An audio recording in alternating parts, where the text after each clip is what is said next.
Common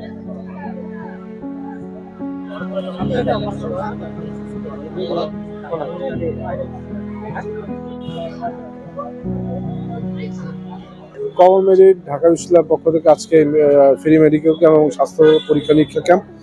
আপনি জানেন যে আমাদের ঢাকা বিশ্ববিদ্যালয়ে একটি মেডিকেল সেন্টার রয়েছে, ঢাকা ইউনিভার্সিটি মেডিকেল সেন্টার অত্যন্ত নাজুক অবস্থা।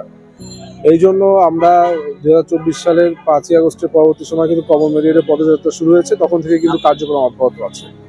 এবং তারই ধারাবাহিকতায় আজকে মেডিকেল ক্যাম্প যেন ঢাকা বিশ্ববিদ্যালয়ের শিক্ষার্থীরা বিনামূল্যে তাদের যে বিভিন্ন চিকিৎসা সেবা সেটি তারা পায়।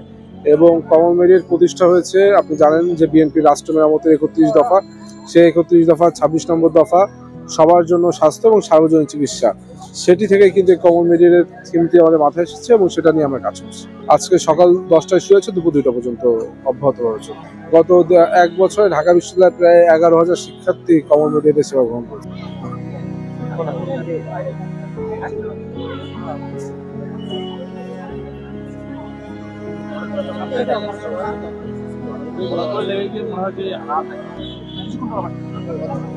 এই উদ্যোগটা খুবই ভালো।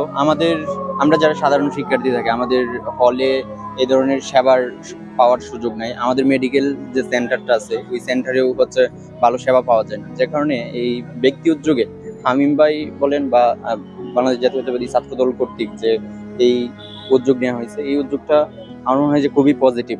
এটা চলমান থাকুক। শুধু ডাকসু কেন্দ্রিক আমি ভাবছিলাম যে এরকম হয়তো যে শুধু ডাকসু কেন্দ্রিক হয়তো দেখানোর জন্য এরকম প্রোগ্রাম ছিল, কিন্তু না, আসলে হামিম ভাইয়ের ভালো কিছু করার চেষ্টা আছে। আর এটার বাহিরেও আর কি কি করা যায় এরকমটা ছাত্রদল আশা করি যে ভাববে।